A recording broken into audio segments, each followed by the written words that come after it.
Robin, good evening. It's not often you can stand in the middle of a busy freeway like I-40, but that is exactly what we're doing tonight. Westbound shut down for the time being. Let's show you the reason why. As Tony zooms in there, you can see this big chunk of rock that came crashing down.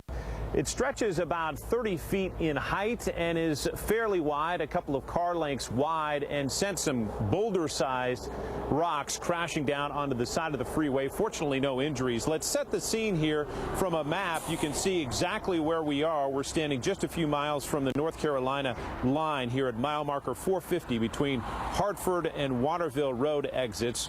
And we want to show you some aerial pictures as well that offer some scale of this rock slide taken a little earlier today. Right now, transportation crews are concerned about a large, unstable boulder that's still on the hillside.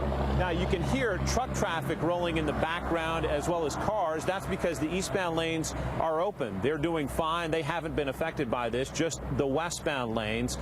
We're going to talk about the impact as well as what's to come in this, but we begin tonight in Newport with 10 News reporter Sean Dreyer, who has more on what businesses are seeing as a result of this shutdown. Sean, we want to take a look at some of the affected areas around this area, and let's take a look at the Smokies. Newfound Gap Road in the Smokies saw a lot of traffic in 2009 and 2010 when I-40 was closed for 6 months.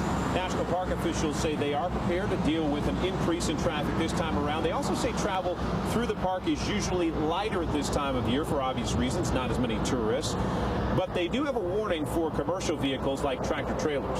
Bob Miller with the National Park Force on travel through the Smokies. A good reminder from him as well. We are in winter, though you wouldn't know it's like 50 degrees right now, but he said that can affect travel, certainly on those roads. They often close because of ice and snow. So what's next? When might this slide be cleaned up? We're going to turn to 10 News reporter Jim Matheny for more on that. Jim, you've been out here throughout the day. Some TDOT officials fairly encouraged. About 11,000 travelers go on this side of the highway every day. The other side, those lanes that are open, 22,000. So that another positive in what is sort of negative for a lot of the folks who live around here. We'll have much more perspective from them tonight on the Night Beat. And also on our website right now, you can get a bit of a history of why we cut this lane through the hills of North Carolina and Tennessee of traffic and why this road went through this particular route. That's on our website, WBIR.com. For now, we will send it back to you. Right. John, thanks so much for that extensive reporting. We appreciate it. My co-anchor John Becker is live on the scene where Knox County Mayor and the Knoxville Mayor have issued a code orange air quality alert. John, give us the latest. Good evening, Robin. Yeah, it just kind of depends on where you are if this smoke is going to cause you some problems. It's all about wind direction, and right now where we're standing, it's not too bad, and you can see just how close we are to this fire. Again, keep in mind, this thing stretches about 7.5 football fields in length, and those piles are some 30 feet high in places, so about the size of a 3-story building. And the fires they are digging for at the moment are way down deep in those mulch piles. The mulch piles you're looking at are from the storms last April. So much more tonnage here than they expected, and that, they believe, is part of the problem here. Was it spontaneous combustion or was this set?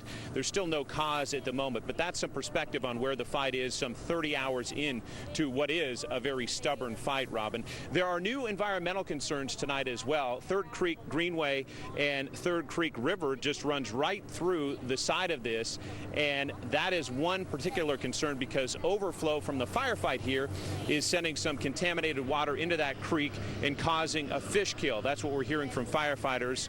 And we're back live here on the scene of this mulch fire. Again, a stubborn one. This wind isn't helping. They were hoping they were going to get a break with some rain showers today. That didn't materialize. We'll check with Todd in a moment. But if you are feeling dizzy, headaches, nausea from this fire, best to call 911 and get it taken care of. They'll certainly respond to that. A lot of EMS workers keeping an eye on firefighters who are close to that smoke right now. We're going to check traffic with Ed Rupp, who's standing by in the traffic center to look more at how this is impacting the roadways. We're going to check weather now. Of course, a big factor anytime you have a fire rolling like this one behind me. Todd Howell standing by in the Weather Center. Todd, what can we expect as far as rain showers in the next day or so? And coming up tonight at 6 o'clock, we'll take a closer look at some of those health concerns, hear from an allergist about just what this smoke might cause as far as the problems go for people who do suffer from allergies and asthma. Also, we're going to dig into the history of this very spot. 150 calls to firefighters in a decade.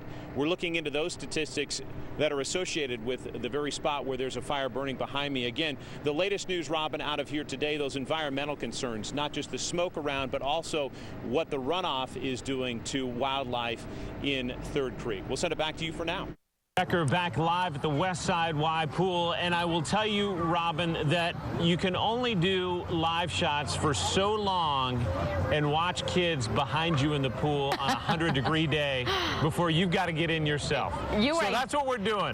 You are a smart man. On any other day, I would have said, you know, you're crazy, but no, tonight you are brilliant for being Not in that. today. That's right. Exactly. Let me tell you what's coming up at 11. We're going to get into fireworks danger because that's a big concern. You know, not only is it hot, but it's very dry. We haven't seen rain for quite some time, and one city in particular is postponing its fireworks display. We also talked to pyro shows. They do those big displays throughout the country. They'll talk to us about some of the concerns they have and how to keep people safe. All coming up tonight at 11. Again, a scary sight for them. Earlier this afternoon, McMinn County saw a tornado warning, including areas near Etowah. The rural Athens fire chief told 10 News this afternoon that the storm damaged homes and possibly destroyed one house just south of Etowah.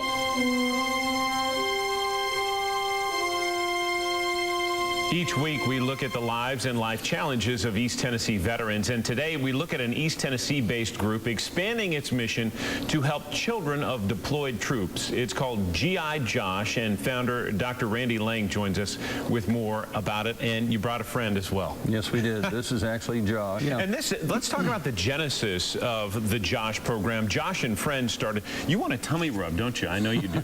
Josh and friends started here because of some tonsils that your daughter needed to get out, and there weren't a lot of books in the library that could tell you how to ease the fears of a young child going into surgery. Dr. Lang, thanks so much. Josh, JJ, thank you very much.